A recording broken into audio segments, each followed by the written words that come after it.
natural science irraa gara social science itti jijjiiruu hin dandeessu. Garuu immoo social science irraa gara natural science itti jijjiiruun waan danda'amu natti hin fakkaatu. Akkuma impoo qabatu jechuudha. Kun beekamu ka manni barumsaa sagalee akka 12 jiru birtiin addaa tokko fi walman addaa tokko muummee saayinsii uumamaa qofa barsiisu yookaan immoo natural science qofa barsiisu. Atis immoo fedhii birtii addaa yookaan oolmaa adda galuu waan qabduuf yookaan fedhii kee guddaa waan ta'eef osoo hin jaalatin social science barachuu osoo barbaaddu osoo hin jaalatin natural science barattee 12 fudhattaa jechuudha. Barattoota jiraan akkasii sin mudateef yookaan immoo barattoota wantoonni akkasii sin mudateef carraa wayisii ilafteetti. Carrittiin immoo yuunivarsiitii keessatti gara sooshaalitti jijjiirudha jechuudha. Odeeffannoo yuunivarsiitii baay'ee hin qabu garuu amman dhageetti yuunivarsiitiin tokko illee akka gara sooshaalitti jijjiiruu dandeessu siif eeyyamuu jechuudha. Inni maanitti keessa jiru fi hin qabatamaadhaan beeku yuunivarsiitiin Finfinnee gara sooshaal saayinsiitti jijjiiruu hin dandeessu. Parsentii 100 siniif eeyyamee jira jechuudha. Kanaafuu gaaffiin inni guddaan akkamittiin jijjiiruudha jechuudha. Nus arra kan malee ilaallu natural science keessaa gara social science akkamittiin jijjiiruu dandeenyaaf hin jedhu.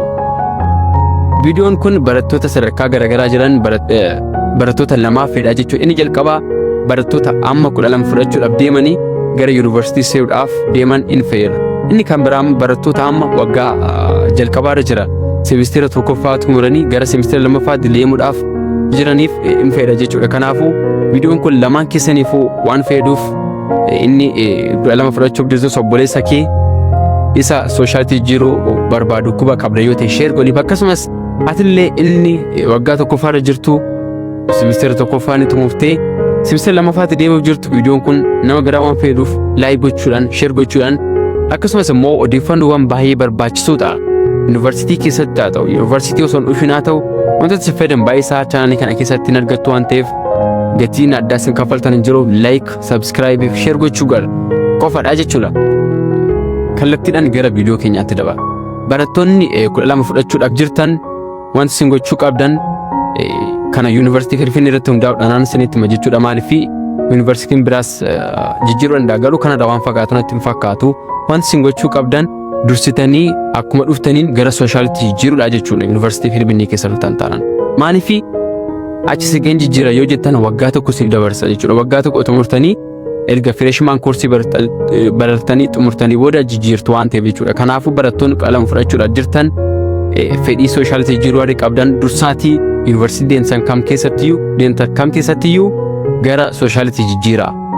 Semestira lammaffaan jijjiira jettu yoo taatan gara waggaatti waan sin dabarsu jechuudha. Kanaafuu dursaatii dipaartimentii keessan baraati dipaartimentii filachuudhaan dipaartimentii gaarii ta'e sooshalii keessaa waan sitti toletti jijjiira jechuudha. Inni kan biraa immoo baay'ee barbaachisaa yookaan barattoonni baay'een itti yaada kan jiran barattoonni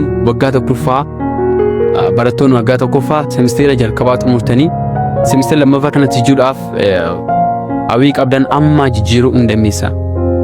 Yuunivarsiitiin biraan sinii miyyamuu danda'a garuu natti sin fakkaatu. Yuunivarsiitiin Finfinnee erga waggaa tokko xumurtanii wal maaliif carraan inni jalqabaa inni duraas jara waan darbee jiruuf carraa itti aanu qabdu jechuudha. Waggaa tokkoffaa erga xumurtanii boodadha. Kanaafuu carraa akkasittiin murteessuu dandeessa. As keessatti immoo waan baay'ee isin fayyadu tokkotu jira jechuudha. Barattoonni baay'een wanta itti miidhamanidha inni kun.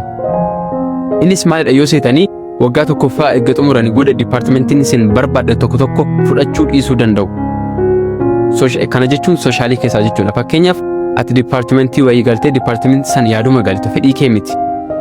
Dipaartimentiin ati jijjiiruudhaaf barbaadde sun immoo booda accept gochuu dhiisuu danda'a. Kana baay'ee irratti xiyyeeffachuu qabdu. Fakkeenyaaf isin fudhadhe baachii keenya irratti barattoonni baay'een dipaartimentiin barbaanne keessa galanii turan. Maaliif sanirraan kaanii jijjiiruudhaaf jechuudha. Akka tasaa ta'e immoo dipaartimentiin isaan barbaadan suni fudhachuu didee jechuudha. Gaafa kana dipaartimentii keessa jirtu barbaaddeen gallee dipaartimentiin ati jijjiiruudhaaf deemte barataan guutii ta'uu danda'a yookaan immoo kallattii sababa garaagaraatiin accept gochuu dhiisuu danda'a jechuudha. Kanaafuu wanti isin gochuu qabdan amma galtanitti fedhiin keessan jijjiiruu si'aa ta'u. Dipaartimentii isin galtanii jijjiiruu qabdan dipaartimentii bareedaa wayii ta'uu qaba. Maaliif maybe dipaartimentichi isinitti tolee achumaan ati fufuu dandeessu. Dipaartimentii babbareen isaanii jiru salphaatti baruu kan dandeessa. Akkasumas immoo baay'een isaanii jiru jechuudha. Garii keessaas ta'uu danda'a. Kanaafiyyuu dipaartimentii bareeda ta'e isaa galuu dandeessu maaliif carraa yoo dhabdan achumatti waan dandeessaniif jechuudha. Kana alchisuudha immoo dipaartimentii maalii galuu qabna gara sooshaalitti jijjiiruudhaaf dipaartimentii akkam akkamii galuu qabna kan jedhus gaaffii yeroo baay'ee ka'udha gana daqiiqaa gabaabduu keessatti sirriitti muun yaala jechuudha. Fakkeenyaaf murteessiteetta yoo ta'e sooshaalitti jijjiiruudhaaf murteessiteetta yoo ta'e dipaartimentii baay'ima qabxii kee gadi hin buusne warra hojjetamuu danda'an baay'ima siliphisne galuu qabdaa jechuudha.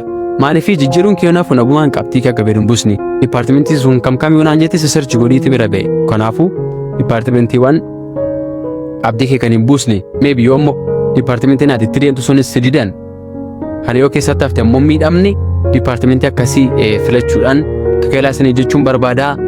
Kana booda carraan fedhii kee malee waan hin barbaanne barachuudhaan akka miidhamne isin jechuun barbaada. Odeeffannoo waan baay'ee barbaachisoo akkasii argachuudhaaf viidiyoo kana amma dhaqii subscribe godhii akkasumas immoo gruupii chaanaalii keenya join gochuudhaan wantoota gaafachuu barbaadanii fi yaada qabdan akkasumas immoo waan tokko irraa argachuu dandeessu jechuudha. Haala kanaan descriptionii keessaan telegram gruupii keenya akkasumas immoo like godhee namoota yookaan hiriyoota akkatiif share godhii amma viidiyoo bareedaa kan biraatti walitti deemuutti iddoo jirtan hundumatti meeqaanaaf ta'a.